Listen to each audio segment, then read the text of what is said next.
What's going on, YouTube? Welcome back to my channel here at Savage Affiliations, where we talk about my life, my experiences, the people I've met, and how I've dealt with them.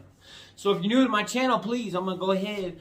I'm gonna need you to give it a little like, give it a little subscribe, comment, and man, please smack that bell notification so you get all this new content. So, as always, if you have an addiction problem or you know somebody that does, please go ahead, leave me a comment down below. And I'm going to try and get back at you and help you out as much as I possibly can. So with that being said, we're going to get on to today's episode. We are going to be introducing Midnight Productions. We're going to split it up into several videos. It's going to take a while.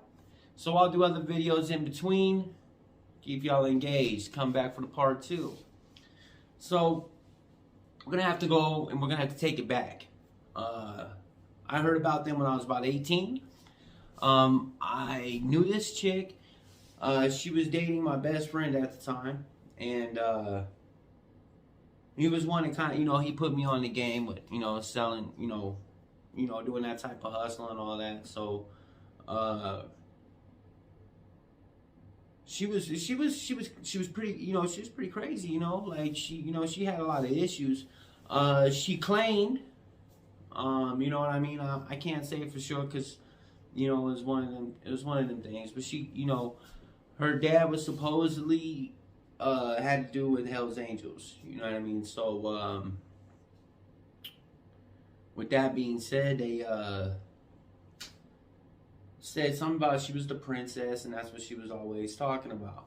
I don't know a whole lot about the biker life. I know a little bit, and I know enough to know what a princess is in that type of world.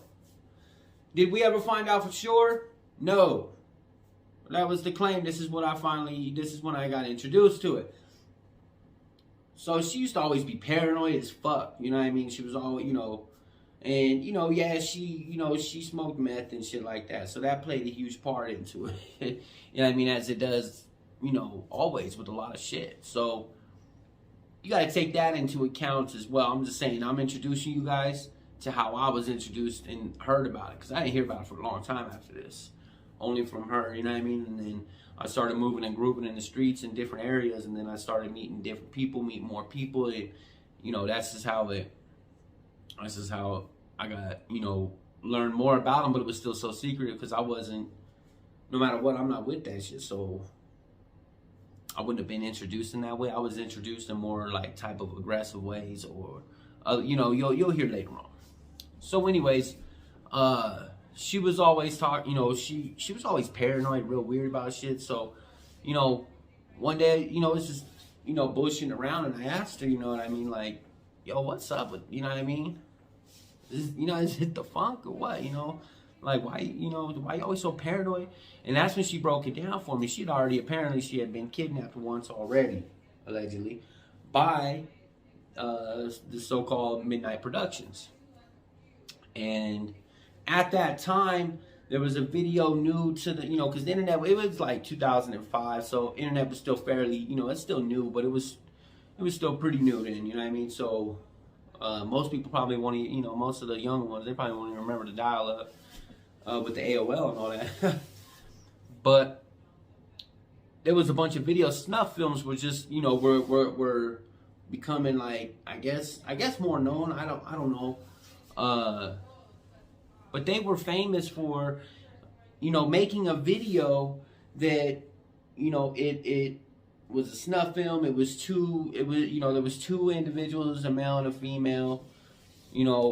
I think they were probably thinking they were gonna make a porno. I don't know, but they're getting their thing on in a weird room, and two guys in bunny suits come out and give them the business. You could actually, at that time, you were actually able to watch that. So that was how I was introduced to it. She was like, well, yeah, look, this is one of their videos. This is the type of stuff that they do. And then I guess they had been around for a long time. But she said that they were after her and stuff like that.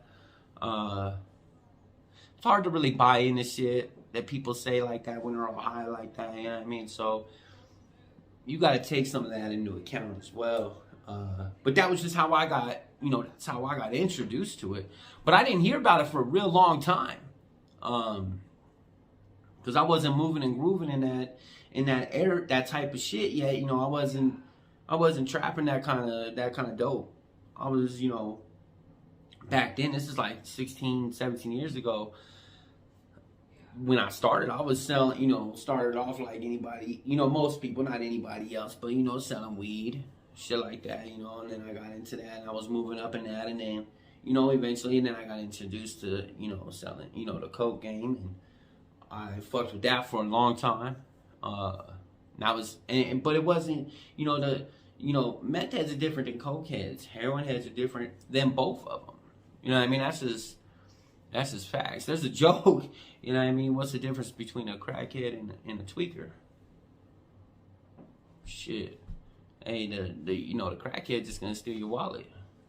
Meth head, he's gonna steal your wallet and then help you look for it later. You know what I mean? So that's the difference. So that's why I didn't I didn't really hear much about that type of shit till later on, because they dealt mostly, they were kidnapping people that were, they kidnapped important people as well. You know what I mean? They're allegedly involved in like a lot of sex trafficking, a lot of crazy shit like that. Obviously snuff films, prostitution, a lot of crazy shit like that, and a lot of murders went down that I had heard about, but you know what I mean. But I didn't know anything personally about it. It just happened in the area that I happened to be running around in. So you hear about shit on where you decide your domain is, you're running around your stomping grounds, whatever, you know what I mean. So you would hear a lot of stuff, and later on we're gonna get into some other stories of some other people that I was actually there and I'd actually see, like crazy little creeper vans, you know what I mean. They straight look like, in their little vans, straight look like, in their little Chomo 5000 vans, pockets full of fucking candy, pills, and change, clink, clink, clink, clink, and I got a couple stories that we'll be talking about with that, where I was there personally and seen some, where, trying to stage shit up. But that's the introduction right there to the Midnight Productions. We'll get into a lot more in depth, but I'm just telling you how I got into, how I learned about it. And then we're gonna fast forward to when I started, running into the people that were involved in this type of shit, and how I dealt with that, and how, what I mean, and how things like that went about. So with that being said, I'm gonna go ahead and end it out here. I'm gonna need you to go ahead and like, comment, subscribe, hit the bell notification, you know what I mean? Let me, so that way you get all this shit. As always, if you guys have an addiction problem, or you know anybody that does, please get down at me below. I'm gonna do my best to help. You guys all have a blessed day.